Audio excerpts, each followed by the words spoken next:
Kari game na din ah. Thoithoi, yore.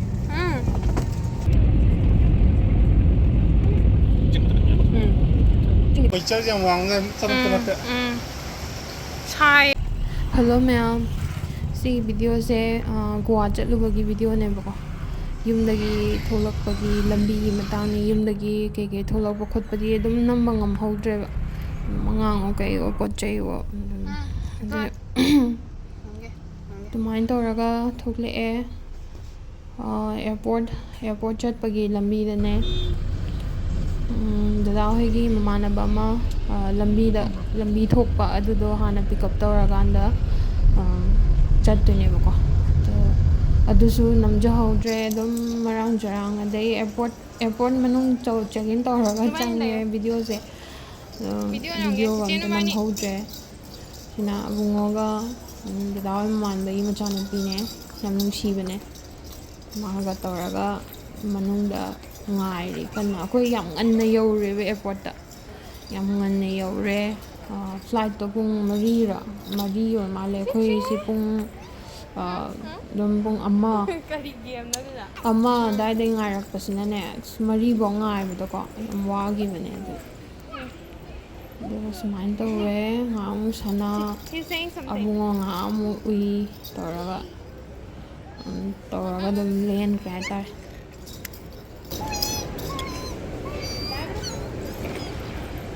Phone manung da ware check-in tawba loire check-in tawba phau da ma yam haiye check-in tawba phau da wabana sidore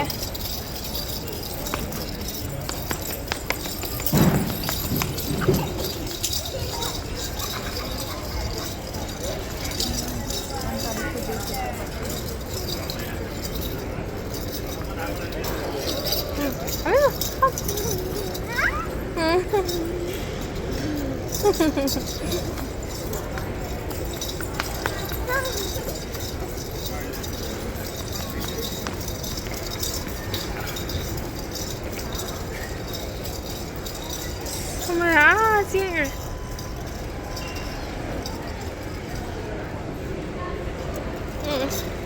Ngại vì như vậy. Mình lại bấm torn. Sẽ có khalo. I'm here. So far. Khalo. Vâng. Rồi cho. Đi phụ tổ nó mình lít là chắc phải.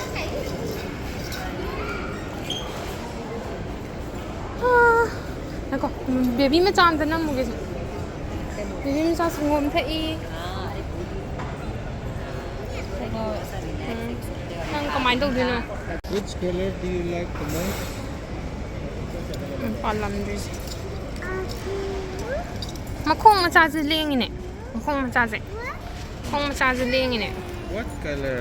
Which color? So you want to start? Hello. Ako na nga, basta so many ko. Hello, Farid. Then you can do it like this. The baby ji mokong ji. Ano to yung do together? Baby shark do.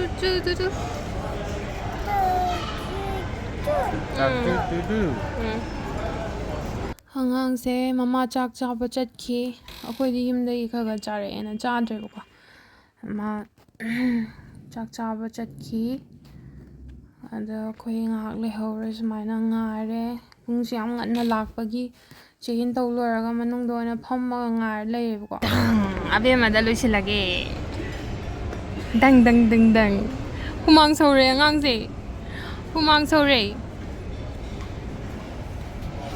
Hangang se humang sore humana lang thuk pirame humana lang thuk pirame Hindi nga ito bra.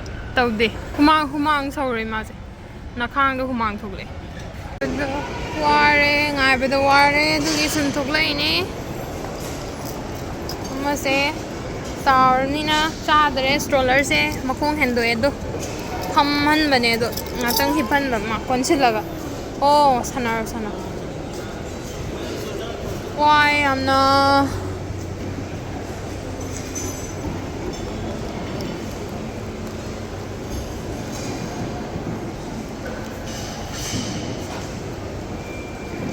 마수 tumning에 항angse tumagi matam yauree masu ware moi airport se yam sawbani ma'am Bangalore airport se yam sawbani poti khutang ma ham lai ngamde yenge ngatoe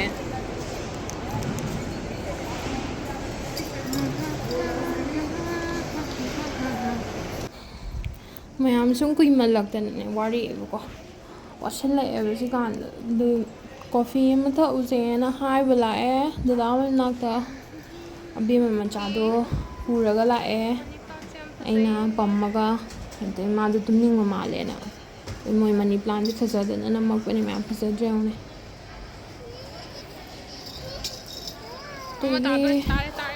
abungo stroller da leire duga be manaina pamme mado tumning ba male tumgare ko do tumgare yone nusidreone tumgare dagi coffee thae khoi aduga abe machaje sida ilaga pure aduga dum flight to take off tawre ma'am namja hodre daidi marang jarang adum hodre do sigi sida urise on windmill makup ma'am urise windmill ne on khuyam ma kaino dagi Bangalore dagi paiba horak pai kui dana ne adum sigi je ma'am uba hore bako ado aina Google da yengba kanda chitra duga hai Karnataka manung ne hai ko windmill ma'am lay hai si mafam se mai yamna sunge hai bako asi se ma'am uye flight dagi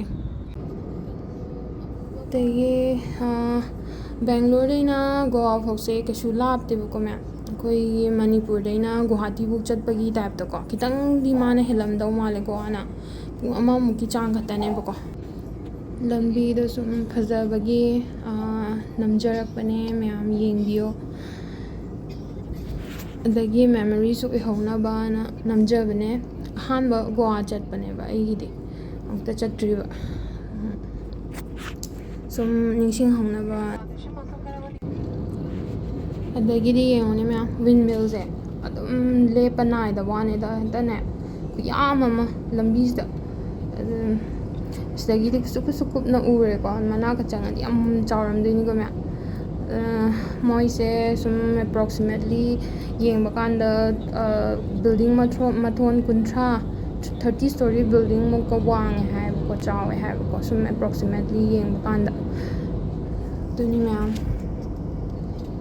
do kuyam je on ma'am sungam dini ko adai ma'am Goa yoksule na announcement la ko asida uriba lamje Goa oidine ba do ada sing am khumjin ko nona electronic devices must be in flight mode and larger ones stored. Visit airsewa.chaothok.a to know your rights or visit yourpayment.in to share your thoughts with us. Your feedback on the survey being sent to your registered mobile number.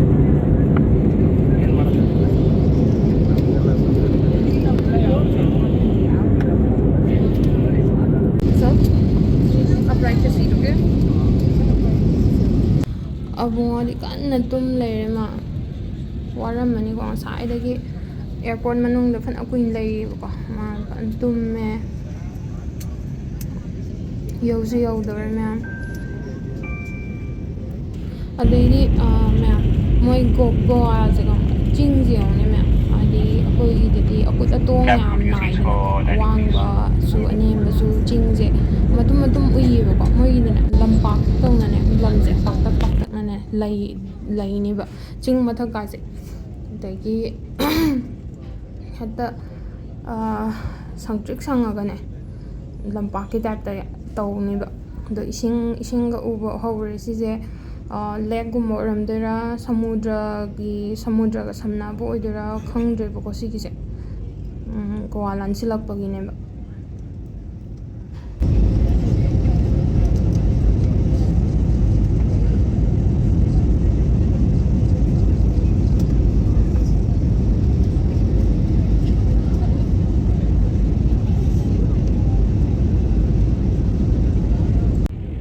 do yengbiyo ne ma'am jingse kaisu yam wangba mandabne ba ꯂꯝꯄꯥꯛꯇꯧꯅ ꯏꯄꯥꯛ ꯄꯥꯛꯑꯒ ꯃꯊꯛꯁꯦ ꯍꯥꯏꯗꯤ ꯆꯠꯄ ꯅꯨꯡꯉꯥꯏꯗꯧꯕ ꯃꯥꯟꯕꯗꯣ ꯀꯥꯔꯁꯨ ꯋꯥꯗꯧ ꯃꯥꯟꯗꯕꯗꯣ ꯆꯤꯡꯁꯦ ꯑꯗꯨꯃꯥꯏꯅ ꯂꯣꯏꯅ ꯇꯧꯔꯒꯅꯦ ꯂꯩꯅꯤꯕ ꯐꯁꯨ ꯌꯥꯝ ꯐꯖꯩꯌꯦꯕꯀꯣ ꯚꯤꯗꯤꯑꯣꯗꯗꯤ ꯄꯥꯛ ꯈꯪꯗ꯭ꯔꯦ ꯑꯁꯦꯡꯕ ꯌꯦꯡꯕ ꯀꯥꯟꯗ ꯐꯖꯩꯌꯦꯕ ꯌꯥꯝꯅ ꯃꯊꯛꯇꯒꯤ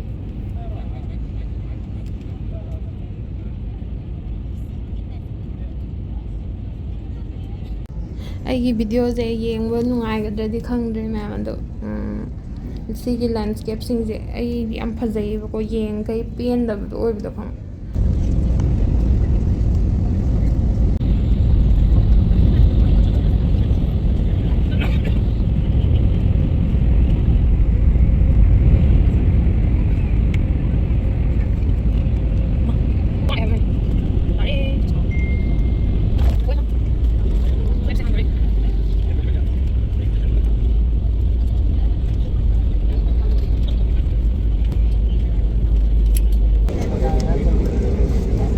ꯅꯨꯃꯤꯠ ꯇꯥꯔꯦ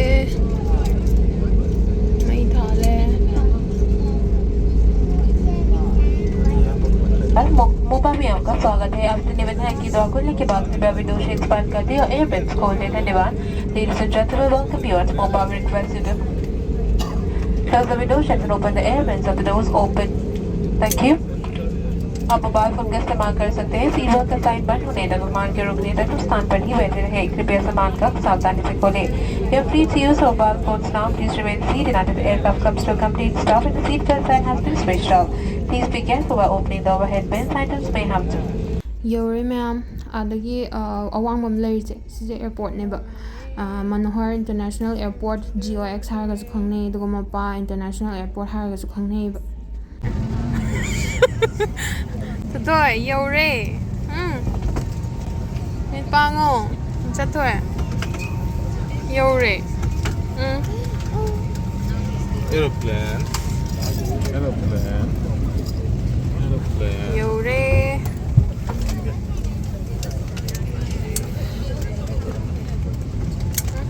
아마 우이리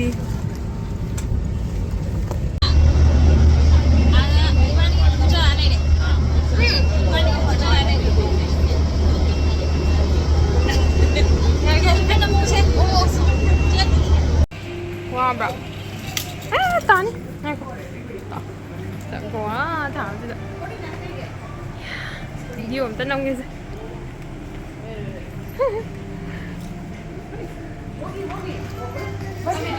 ya 손님의 아마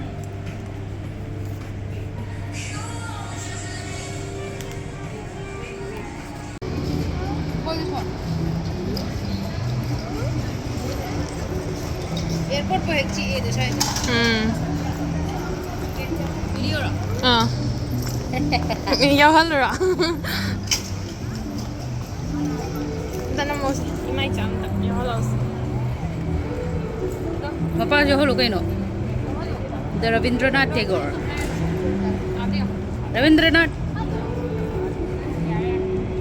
रविंद्रनाथ टैगोर याउद्रे खर संसे लो रविंद्रनाथ टैगोर को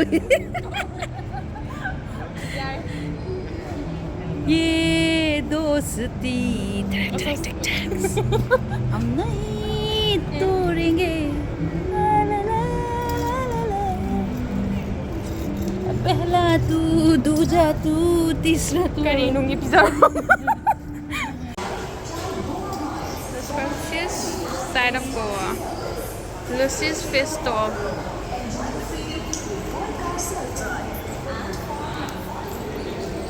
Shit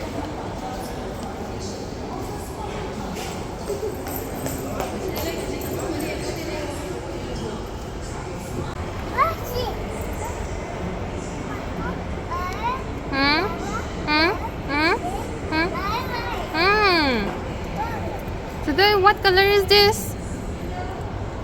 What color is this? What? No. What color is this? Red. What color is this? Blue. The aeroplane.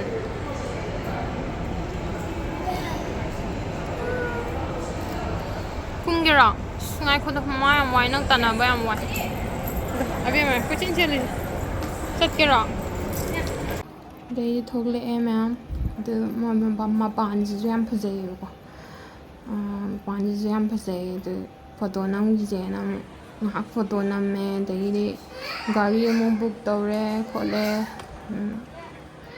ꯑꯩꯈꯣꯏꯅ ꯂꯩꯔꯤꯁꯤꯅ ꯅꯣꯔꯠ ꯒꯣꯋꯥꯗꯅꯦꯕ ꯃꯌꯥꯝ ꯅꯣꯔꯠ ꯒꯣꯋꯥꯗꯅꯦꯕ ꯃꯣꯄꯥ ꯏꯟꯇꯔꯅꯦꯁꯅꯦꯜ ꯑꯦꯌꯔꯄꯣꯔꯠꯁꯦ ꯑꯗꯨꯒ ꯁꯥꯎꯠꯇꯁꯨ ꯗꯕꯣꯂꯤꯝ ꯍꯥꯏꯅ ꯑꯦꯌꯔꯄꯣꯔꯠ ꯑꯃꯁꯨ ꯂꯩꯔꯤꯕꯀꯣ ꯑꯦꯌꯔꯄꯣꯔꯠ ꯑꯅꯤ ꯂꯩꯌꯦꯕ ꯒꯣꯋꯥꯗ ꯑꯗꯒꯤ ꯐꯣꯇꯣ ꯑꯃꯅꯤ ꯅꯝꯃꯦ ꯋꯦꯗꯔꯁꯤꯀꯣ ꯃꯌꯥꯝ ꯃꯄꯥꯟꯗ ꯑꯦꯌꯔꯄꯣꯔꯠ ꯃꯅꯨꯡꯗ ꯂꯩꯉꯩꯗꯗꯤ ꯀꯩꯁꯨ ꯇꯧꯔꯝꯗꯦꯕꯀꯣ ꯑꯗꯨꯝ ꯃꯄꯥꯟ ꯊꯣꯛꯂꯛꯄꯗ ꯑꯣꯝꯆꯥꯛꯅꯕꯗꯣ ꯈꯪꯕ꯭ꯔꯥ ꯍꯥꯏꯗꯤ ꯍ꯭ꯌꯨꯃꯤꯗꯤꯇꯤ ꯌꯥꯝ ꯋꯥꯡꯕꯗꯣ ꯆꯅꯞ ꯆꯅꯞ ꯂꯥꯎꯕꯗꯣ ꯇꯧꯋꯦꯕꯀꯣ ꯑꯗꯩ ꯐꯣꯇꯣ ꯑꯃꯅꯤ ꯅꯝꯃꯦ ꯑꯗꯨꯒ ꯑꯗꯨꯝ ꯀꯦꯕ ꯂꯧꯔꯒ ꯀꯦꯕ ꯕꯨꯛ ꯇꯧꯔꯒ ꯑꯗꯨꯝ ꯊꯣꯛꯂꯛꯑꯦꯗ ꯃꯌꯥꯝ